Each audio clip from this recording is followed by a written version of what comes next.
بسم اللہ الرحمن الرحیم۔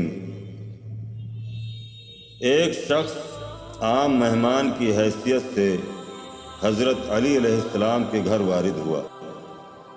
کئی دن تک آپ کا مہمان رہا، لیکن وہ ایک عادی مہمان نہ تھا، بلکہ اس کے دل میں ایک بات تھی جس کا شروع سے اظہار نہیں کیا تھا۔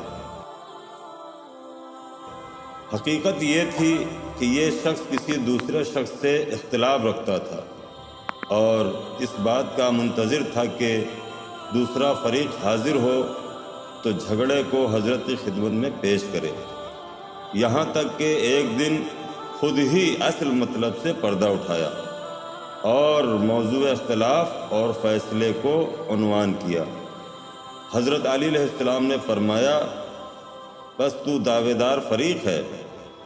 جی ہاں یا امیر المومنین، بہت ہی معذرت چاہتا ہوں کہ آج سے ایک مہمان کی حیثیت سے میں تمہاری مہمانداری نہیں کر سکتا، اس لیے کہ حضرت رسول خدا صلی اللہ علیہ وآلہ وسلم نے ارشاد فرمایا ہے، جب بھی قاضی کے پاس کوئی مقدمہ پیش ہو تو قاضی کو یہ حق نہیں ہے کہ صرف ایک فریق کی مہمانداری کرے، فقط اس صورت میں کہ دونوں فریق مہمانی میں حاضر ہوں۔